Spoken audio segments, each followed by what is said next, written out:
महाज्योती यांची जी CET झाल्या याची रिस्पॉन्स शीट आल्या तर ही आपण चेक करणार आहे. Welcome to channel. ही जी CET झाली सारथी, महाज्योती, बार्टी आणि TRTI यांची जी UPSCसाठी CET झाली त्याचं तर रिस्पॉन्स शीट आल्या आणि त्या रिस्पॉन्स शीटचं माझं मार्क आहेत ना ते मी टाकणार आहे. मार्क आणि माझा स्कोअर किती आला आहे ते सगळं टाकणार आहे ह्या व्हिडिओत.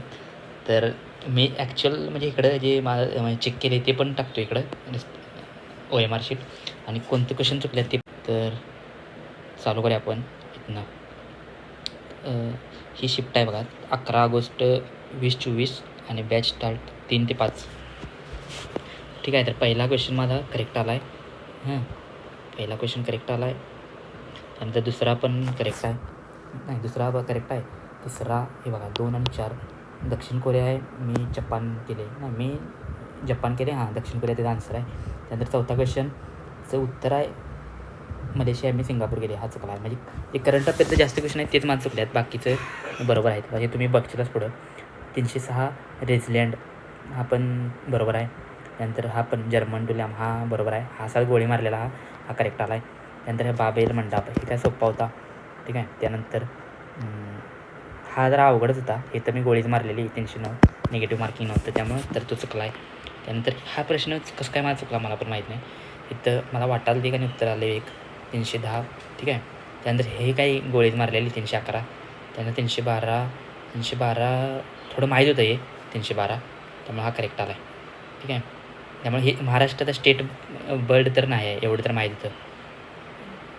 त्यामुळे ते कट केलं मी आणि त्यानंतर करेक्ट आन्सर आलं. त्यानंतर हा not covered under 6th schedule of constitution of India हा पण इझी क्वेश्चन होता. नंतर SCS हा पण सोप्पा क्वेश्चन होता. त्यामुळे हे करेक्ट आले. तर 9वा 309 16 317 क्वेश्चन चुकला आहे. 316 करेक्ट आहे. 317 बघा द ग्रेट डिपार्चर ऑफ महाभिनेश क्रमन. आता हे मी 29 आणि 31 कन्फ्यूज होतो आणि मी 31 म्हणजे 29 केलं तर पण नंतर मी 31 केलं शेवटी त्यामुळे हा चुकला. ठीक आहे. त्यानंतर 318 करेक्ट आहे. 309 हा पण सोप्पा होता. 320 हे म्हणजे मी अंदाज म्हणजे मारलेला तर ते करेक्ट आला. ठीक आहे. 321 इथं मी कन्फ्यूज झालो चुकला. 322 मला माहीत होतं. 323 पण माहीत होतं. 324 पण माहीत होतं. 325 पण माहीत होतं. ठीक आहे. म्हणजे अभ्यास केला होता मी तसा परीक्षेचा. ठीक आहे. त्यामुळे बरंच पेपर सोपा गेला. ठीक आहे. त्यानंतर 328 तर हे मी असं सगळं क्वेश्चन करेक्ट केला. ठीक आहे. तर आता ह्यातला एक क्वेश्चन आहे जो कन्फ्लिक्ट आहे म्हणजे वादग्रस्त आहे 376 म्हणजे माझ्या सेटमधला. तर तो क्वेश्चन कोणता आहे बघा आणि तुम्ही पण इथं उत्तर सांगा आणि तुम्हाला तिथं काय उत्तर वाटते बघा. म्हणजे हा प्रश्न चुकला आहे रे. मी चॅलेंज पण करणार आहे. 376 हे इथं मी लिहून पण ठेवले बघा RBI. तर हे काय म्हणते बघा which of the following is not function of reserve bank of India. म्हणजे RBIचं नॉट फंक्शन कोणतं आहे. ठीक आहे.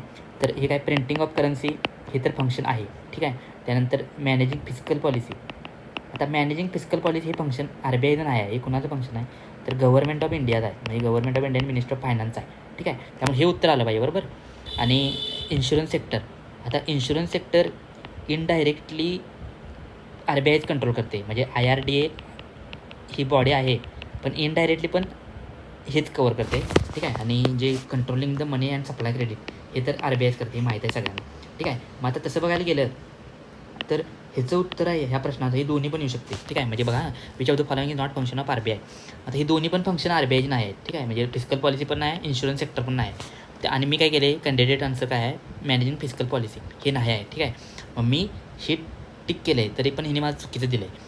आता बघा ह्यांच्या मग क्वेश्चननुसार असा विषय होतो की हे काय म्हणतात मॅनेजिंग फिजिकल पॉलिसी हे RBIचं नाही आहे. ठीक आहे. नाही आहे.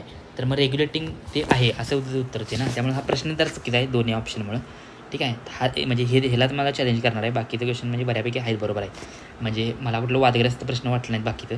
आणि 80 ते 90 म्हणजे 80 ते 100मध्ये म्हणजे बऱ्यापैकी माझं करेक्टच क्वेश्चन आहेत सगळं.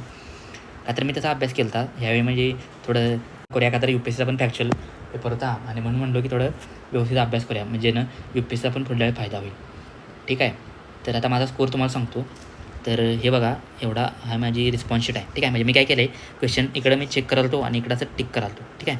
तर असं केलं तर माझा स्कोअर आहे 82. ठीक आहे. 82 स्कोअर आहे. आणि हा एक ज्या क्वेश्चन आहे ना हा कन्फ्लिक्ट आहे. हां RBIचा. त्यामुळं 82 होईल आणि हा 100पैकी आहे म्हणजे 99पैकी होईल हे. का तर एक क्वेश्चन चुकला आहे म्हणजे मला तरी एक क्वेश्चन वाटते चुकला आहे, बाकीचे क्वेश्चन तर मला चांगलंच वाटतात आणि क्वेश्चन तरी चांगला आहे. ठीक आहे, म्हणजे क्वेश्चनची क्वालिटी पण चांगली आहे. का तर ह्याच्या मागल्या वर्षी पण मी CET दिली होती यांची सारथीची, पण विषय काय झाला, क्वेश्चन काय एवढं खास नव्हतं त्यांचं. ठीक आहे, म्हणजे क्वेश्चनमध्ये बरेच म्हणजे वेगळंच क्वेश्चन एकदम फॅक्च्युअल, पण ह्यावेळी असं नव्हतं म्हणजे सारासार ह्यावेळी 360 डिग्री टाईप क्वेश्चन. तर तुम्हाला तर सांगितलंच माझा स्कोर किती आहे, 82 आहे. ठीक आहे, परत एकदा सांगतो, स्कोर माझा 82 आहे 100पैकी, 100 नाही 99पैकी, का तर एक क्वेश्चन चुकीचा आहे. आणि मला तर वाटते की 82 आहे म्हटल्यावर ॲटलिस्ट लास्टला तर नाव येईल. ठीक आहे, तर आता बघू काय होते.